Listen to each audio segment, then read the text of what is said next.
presentation by KSCE Channel 38 Christian Television. So I guess I'd like to start maybe with a couple of questions from our audience, people that have been asking about the program that Trinity Health has been running. Vicki, did you have some questions that you wanted to ask Dr. Christie in support of the program? So we get a lot of diabetic and pre-diabetic clients who come to us who want to do the program. So I'm wondering if you could clarify what that looks like for diabetic patients. In other words, is there anything that diabetic patients need to do differently than a non-diabetic, than a normal healthy blood sugar person? As they transition into eating the MMT way, is there anything that you would suggest to one of your diabetic patients who wants to cut back to only 20 or 30 net carbs a day, medication-wise? What would you suggest as a diabetic goes from the normal 150 net carbs a day to 20 or 30.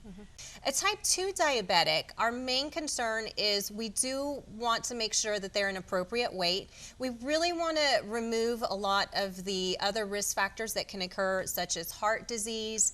We want to make sure their hemoglobin A1C is an appropriate level. And so making sure that all of these are constantly measured, making sure they're seeing their medical provider so that they can be measuring these, because could some medications be reduced? Absolutely. So making sure that they are also checking their blood sugars, to fasting blood sugars, to see, is it getting better?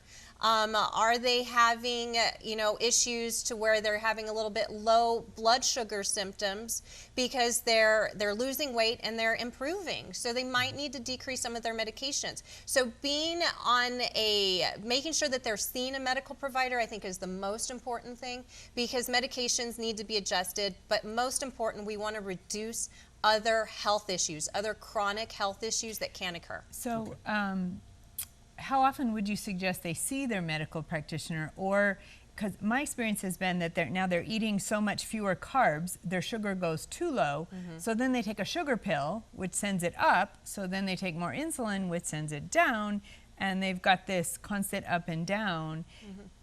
If someone's in a position where they're finding they need to take their sugar pill more than, I don't know, once a month or something, we shouldn't need to be taking the sugar pill, right? Shouldn't we be reducing our medication? It needs to be reevaluated. So generally, a hemoglobin A1C is going to detect your blood sugar levels over the last 3 months. And that is the one that a lot of the typical medical providers are going to examine, the hemoglobin A1C. So I'm going to say no less than every 3 months. But if you're noticing that you are having hypoglycemic events, meaning your blood sugar is dropping, and you're having to take a dose of sugar because you're feeling very dizzy, or you actually take your blood sugar and it is low, then I would recommend contacting your medical provider and reevaluating your diabetes. But most importantly, they're going to want to check to see what has your blood sugars been like. So keeping a record of your blood sugars, that's a good idea. During the morning, fasting blood sugars, and even it's either 2 hours after you eat, 1 hour after you eat, or before you eat, keeping a log of all of them. So along those same lines, there's a lot of stuff on the internet now about all the great studies that have come out on berberine to help control blood sugar and to make our insulin receptors more sensitive to the insulin. So berberine is not a prescription. You can order it online or in many supplement stores.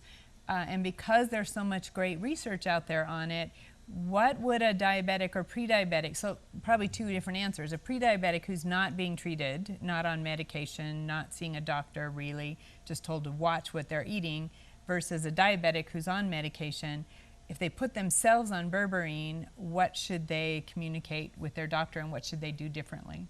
So berberine is actually a fabulous option that can help with the blood sugar, and we do know that because there are several studies out there, even a review of the literature, that has shown that it can help decrease blood sugar and help stabilize it, and also help with the lipid lowering effects such as your cholesterol, and it's actually helped for a lot of my patients. One of the things is it is not a medication, so we're not going to have, as a medical provider, a drug manufacturing company come and speak to us about it. So a lot of times we don't know about it. And it's absolutely in the literature, but there's a lot of things that we need to be knowing about. So I would recommend, as a patient, if you want to take berberine, usually I recommend about 500 milligrams 2 to 3 times a day for my patients, depending on what their blood sugar level is. But to print up an article, go online and look it up and present it to your medical provider. And that's where I hope a lot of your medical providers will look at it and with an open mind and say, hey, maybe this is another option for you, because if you wanted to try this instead, if for whatever reason, you know, you wanted to try something a little bit different rather than a medication. Okay, thank you. I do want to thank KSCE for allowing us to have been on the last 4 weeks to help share some of the wellness principles and to share about Rancho Los Amigos.